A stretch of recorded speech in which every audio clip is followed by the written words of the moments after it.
ہم اچھے بچے ہیں. اب اس سوال سے پھر آپ نے ایک اور سوال پیدا کیا. آپ نے پوچھا بچوں سے کہ اچھا ٹھیک ہے آپ اچھے بچے ہیں تو اب بتائیں کہ اچھے بچے کون ہوتے ہیں. اب اس سوال کے بعد بچے کچھ دیر کے لیے سوچ میں پڑ جائیں گے اور وہ یہ سوچیں گے کہ اچھا کون کون سی باتیں ہم بتائیں جو اچھے بچوں میں ہوتی ہیں. اب یہاں سے پھر آپ نے ایک اور سوال پوچھا کہ گندے بچے کون ہوتے ہیں. اچھے بچے بتا دیا. اب اس کے متضاد رہتے ہوئے بچے، اب یہاں ایک امکان آپ کو بتا دوں کہ ہو سکتا ہے کہ کچھ بچے یہ سوچیں اس سوال کے بعد کہ گندے بچے تو وہ ہوں گے جو صاف نہیں ہوتے. وہ ہو سکتا ہے ایسے جواب دیں جن میں یہ باتیں شامل ہوں کہ ان کے کپڑے گندے ہوتے ہیں، وہ ہاتھ منہ نہیں دھوتے وغیرہ وغیرہ وغیرہ. اب یہاں آپ کو پھر ایک وضاحت کرنی پڑے گی کہ دیکھو بچوں، گندے بچے سے مراد صرف وہ بچے نہیں ہیں جو صاف ستھرے نہ رہتے ہوں. گندے بچے وہ بھی ہوتے ہیں جو جھوٹ بولتے ہیں، بڑوں کی عزت نہیں کرتے وغیرہ وغیرہ وغیرہ. یہاں سے پھر چند اور جواب آپ کو ملیں گے.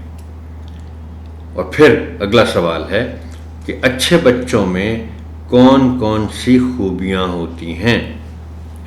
اب یہ جو سوال ہے اس میں آپ کوشش کریں کہ سب بچوں کو شریک کریں. یہ تمہید ذرا طویل بھی ہو سکتی ہے چونکہ یہ جو سوال ہے کہ اچھے بچوں میں کون کون سی خوبیاں ہوتی ہیں، اس کے جواب میں سب بچے کچھ نہ کچھ ضرور کہیں گے، کوئی نہ کوئی بات کر کے اس میں اضافہ کریں گے. پھر آپ کو رک کر یہ کہنا ہوگا کہ اچھا بھی بچوں، آج ہمارا جو سبق ہے وہ ایک نظم ہے اور اس نظم کا عنوان ہے یہ ہے اچھا کام، اور اس میں اچھے بچوں کی بات کی گئی ہے. درجہ بالا سوالات پر مبنی گفتگو کے نتیجے میں بچوں کو نظم کے عنوان تک لے جائیں.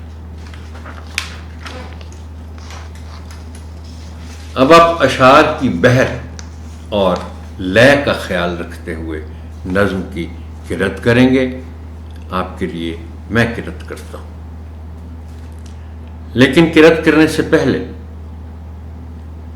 میں یہ جو دو الفاظ ابھی استعمال کیے ہیں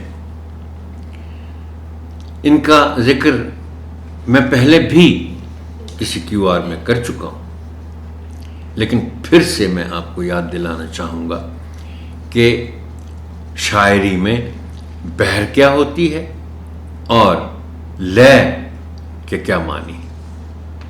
چونکہ یہ دو باتیں جیسے میں نے آپ سے یہ اسکرپٹ میں بھی لکھ کے آپ سے گزارش کی ہوئی ہے کہ اب آپ اشعار کی بحر اور لے کا خیال رکھتے ہوئے نظم کی قرأت کریں گے. وہی بات کہ آپ اگر شعر پڑھ رہے ہیں تو پھر لگے کہ آپ شعر پڑھ رہے ہیں. بحر شعر کے وزن کو کہتے ہیں، اور وزن اگر کہیں ٹوٹ رہا ہے تو پڑھنے والے کو اور سننے والے دونوں کو معلوم ہو جاتا ہے، اس کا احساس ہو جاتا ہے کہ وزن کہیں ٹوٹ رہا ہے. اب اس کی دو وجوہات ہو سکتی ہیں، ایک کہ وہ شعر صحیح نہ لکھا ہوا ہو یا پڑھنے والے کو صحیح شعر یاد نہ ہو، اور دوسرا کہ اس کو پڑھا غلط جا رہا ہو. آپ کسی ایک لفظ کا تلفظ بھی غلط کر دیں گے شعر پڑھتے ہوئے تو شعر کا وزن ٹوٹ جائے گا. لے کا مطلب ہے سر، جیسا کہ میں نے کہا کہ میں پہلے بھی اس پہ بات کر چکا ہوں، اور وہ یہ بات یہ ہے کہ شعر میں ایک موسیقیت ہوتی ہے. اور سر کا تعلق بھی یقیناً موسیقیت کے ساتھ ہے. تو وہ جو ایک موسیقیت کا عنصر شعر میں ہوتا ہے، شعر خوانی میں ہوتا ہے، اس کا ہمیشہ خیال رکھا جانا چاہیے.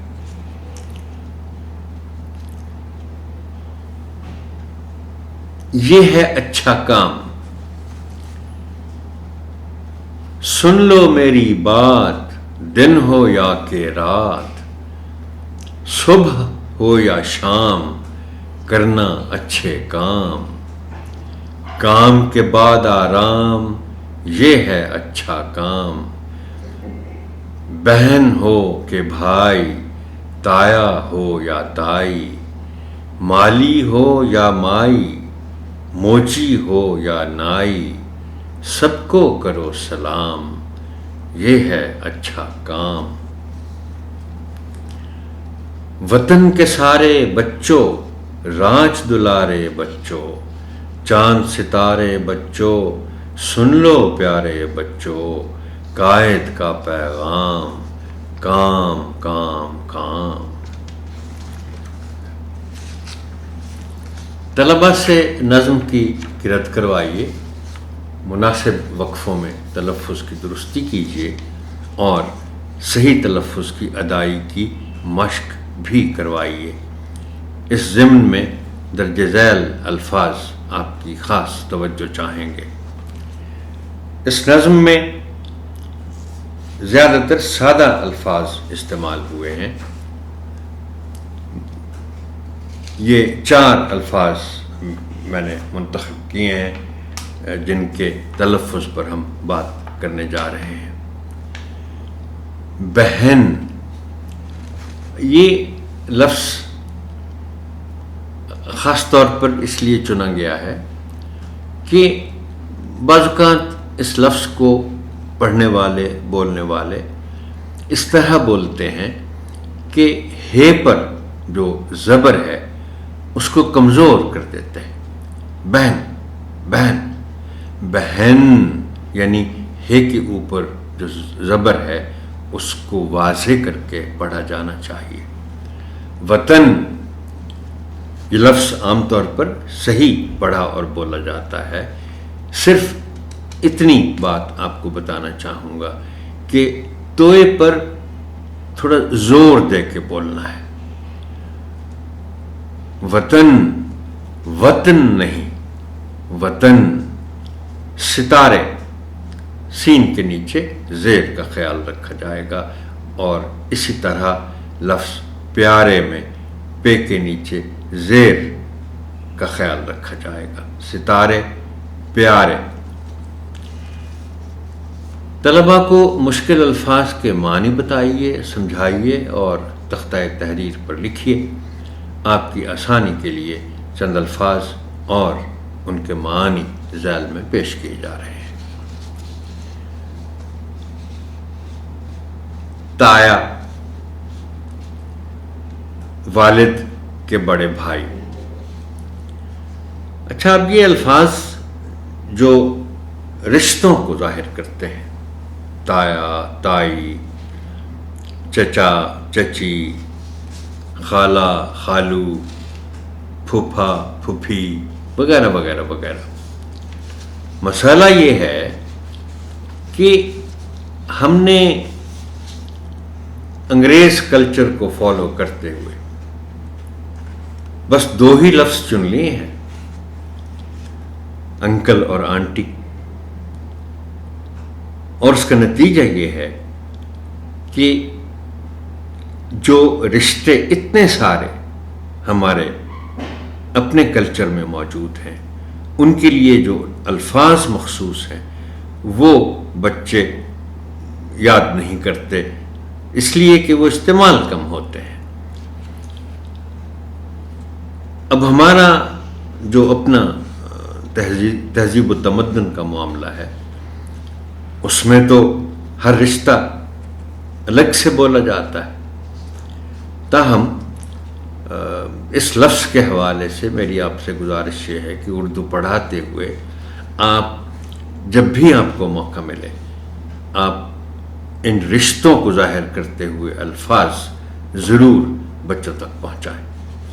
اب تایا ہے تو والد کے بڑے بھائی کو تایا کہتے ہیں، تائی ہے تو تایا کی بیگم تائی ہو گئی، مالی باغ اور پودوں کی دیکھ بھال کرنے والا، مائی کے معنی ایک تو ماں ہے، اور آپ کو معلوم ہوگا کہ ہم اردو میں ایک مرکب لفظ استعمال کرتے ہیں اور وہ ہے مائی باپ، یعنی اگر کوئی بزرگ ہے جو سب کی کفالت بھی کر رہا ہے تو ہم اس کو بھی مائی باپ کہتے ہیں۔ اور بعض اوقات لوگ مذاق میں کسی باس کو یا افسر کو بھی کہہ دیتے ہیں مائی باپ ہے۔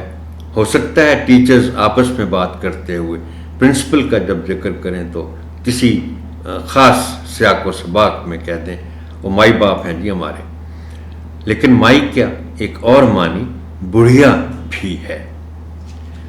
بعض گھروں میں کام کرنے والی کو بھی مائی کہا جاتا ہے۔ موچی جوتے بنانے یا مرمت کرنے والا، نائی بال کاٹنے والا۔ اب یہ نائی کا لفظ اب استعمال کم ہوتا ہے، اگرچہ دیہات میں اب بھی نائی ہیں اور یہ لفظ بھی استعمال ہوتا ہے، لیکن شہروں میں تو اب ہیئر کٹ، باربر اور سیلون جیسے الفاظ استعمال ہوتے ہیں۔ وطن، ملک، راج دلارے، پیارے۔ قائد، لفظ قائد کے معنی ویسے لیڈر کے ہیں، رہنما کے ہیں، لیکن اس نظم میں قائد کے معنی ہیں قائد اعظم محمد علی جناح رحمۃ اللہ علیہ۔ نظم کا مرکزی خیال بیان کریں، ہر شعر کی نثری ترتیب کریں اور اس کا آسان فہم مطلب بیان کریں۔ بہتر تفہیم کے لیے درج ذیل اہم نکات نوٹ کریں۔ پہلے دو مصروں کا مرکزی خیال یہ ہے کہ اچھے کام کرنے کا کوئی خاص وقت یا کوئی خاص جگہ نہیں ہوتی۔ سن لو میری بات، دن ہو یا کہ رات، صبح ہو یا شام، کرنا اچھے کام۔ یعنی بچوں کو اس شعر کا مطلب سمجھاتے ہوئے آپ ان کو یہ بتائیں کہ اچھائی کے لیے کوئی وقت نہیں ہوتا، کوئی جگہ نہیں ہوتی، اچھا کام کرنے کی عادت ہوتی ہے، احساس ہوتا ہے۔ اب یہ وقت اور جگہ سے مراد یہ ہے، آپ بچوں کو بتا سکتے ہیں کہ وہ یہ نہ سوچیں کہ مجھے اس وقت چونکہ کوئی دیکھ رہا ہے، باپ دیکھ رہا ہے یا ماں دیکھ رہی ہیں، تو اس لیے میں ان کو دکھانے کے لیے اچھا کام کرتا ہوں، یا اسکول میں ٹیچر کو دکھانے کے لیے میں اچھا کام کرتا ہوں۔ اچھا کام بلکہ کہا جاتا ہے کہ کسی کے اچھے یا برے ہونے کا معیار جو ہے سب سے بڑا وہ یہ ہے کہ کوئی شخص تنہائی میں کیسا ہے، یعنی جب اس کو کوئی دیکھ نہیں رہا تو کیا پھر بھی وہ اچھائی کرتا ہے یا برے کام کی طرف دھیان کر لیتا ہے۔ سو کہنا آپ کو یہ ہے بچوں سے کہ اچھے کام کرنے کا نہ تو کوئی خاص وقت ہے، نہ اس کے لیے کوئی خاص جگہ ہے، ہمیشہ اچھے کام کرنے کا ہی سوچا جانا چاہیے۔ اس کے بعد جو نکتہ ہے اہم، یہ دیکھیں، بہن ہو کہ بھائی، تایا ہو یا تائی، مالی ہو یا مائی، موچی ہو یا نائی، سب کو کرو سلام، یہ ہے اچھا کام۔ محترم ٹیچر، یہ بہت اہم نکتہ ہے، بہت اہم پیغام ہے، بہت اہم ہدایت ہے جو آپ بچوں کو دے سکتے ہیں۔ اور وہ نکتہ یہ ہے کہ سلام سب کو کرنا چاہیے، بغیر یہ دیکھے کہ وہ کون ہے اور اس کا مقام کیا ہے۔ اب مقام سے مراد یہاں یہ ہے کہ دیکھیں، ہم اپنی روزمرہ زندگی میں یہ دیکھتے ہیں کہ ہم دوسرے شخص کو پہلے غور سے دیکھتے ہیں کہ یہ کون ہے، اسے کپڑے کیسے ہیں، معاشرے میں اس کا مقام کیا ہے۔ ہم سلام کرنے سے بھی پہلے یہی دیکھتے ہیں کہ وہ کون ہے اور اس کا مقام کیا ہے۔ مثال کے طور پر، اگر کوئی گھر کا کام کرنے والی مائی ہے، خالہ ہے، جو بھی ہے، جو گھر کا کام کرتی ہے، ہم توقع کرتے ہیں کہ وہ ہمیں پہلے سلام کرے، اس لیے کہ یہ اس کا فرض ہے، وہ تو نوکرانی ہے، اس کو سلام کرنا چاہیے۔ اور میں ایک اور بات محترم ٹیچر آپ کے ذریعے بچوں تک پہنچانا چاہوں گا، یہ بہت اہم بات ہے، اور وہ یہ ہے، یاد رکھیں کہ ہمیں سلام کرنے کے لیے، حال پوچھنے کے لیے، توجہ دینے کے لیے ہرگز یہ نہیں سوچنا چاہیے کہ وہ کون ہے، اس کا معاشرے میں مقام کیا ہے۔ اب بچوں میں یہ عادت آتی کہاں سے ہے؟ یہ میں صرف آپ کے ساتھ شیئر کر رہا ہوں، ہو سکتا ہے آپ کے ذریعے یہ بات والدین تک بھی پہنچے۔ دیکھیں، بچے، میں اکثر کہتا ہوں کہ بچے جو دیکھتے ہیں وہ کرتے ہیں، اور جو سنتے ہیں وہ کہتے ہیں۔ اب اگر بچوں کے والدین کا رویہ اپنے ملازموں کے ساتھ اچھا نہیں ہے، وہ ان کی عزت نفس کا خیال نہیں کرتے، تو بچے بھی تو پھر یہی سیکھیں گے۔ سو بچوں کو ہم نے یہ پیغام پہنچانا ہے کہ وہ ہر کسی کو سلام کرے، جو بھی بڑا ہے اس کو سلام کرے، بغیر یہ سوچے کہ وہ کون ہے اور اس کا سماجی مرتبہ کیا ہے۔ اب آخری شعر میں، آخری 3 مصروں میں قائد اعظم محمد علی جناح رحمۃ اللہ علیہ کا حوالہ دیا ہوا ہے، یہ کہتے ہوئے کہ وطن کے سارے بچوں، راج دلارے بچوں، چاند ستارے بچوں، سن لو پیارے بچوں، قائد کا پیغام، کام کام کام۔ قائد اعظم نے یہ اصل میں کہا بھی تھا اپنی کسی تقریر میں کہ کام کام کام کرو، کامیابی بغیر کام کے تو نہیں ملتی۔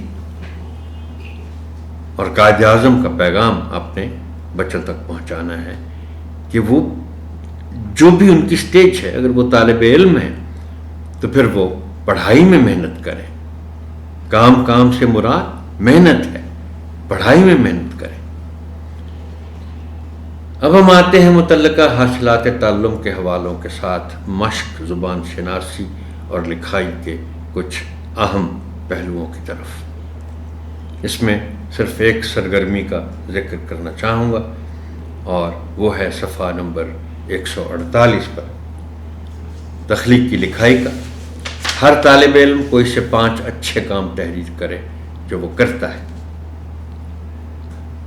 اس کا حاصل تعلم ہے کہ طلبہ ماحول سے متعلق کسی عنوان پر خود سے 2 یا 3 جملے لکھ سکیں. یہاں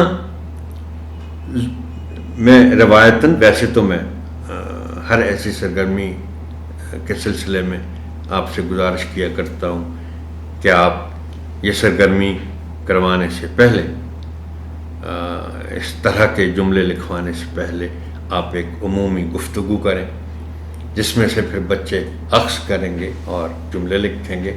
لیکن یہاں چونکہ پورے سبق میں ہم اچھے کاموں کی بات کرتے آئے ہیں اور پوری نظم میں اچھے کام کی بات ہو رہی ہے، لہٰذا میں یہ سمجھتا ہوں کہ طلبہ اس کام کے لیے تیار ہوں گے.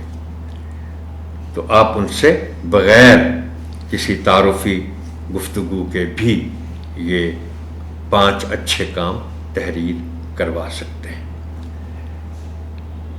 آج کے سیشن کے لیے بس اتنا ہی. محترم ٹیچر، آپ کی سماعت کا شکریہ. اللہ حافظ و ناصر.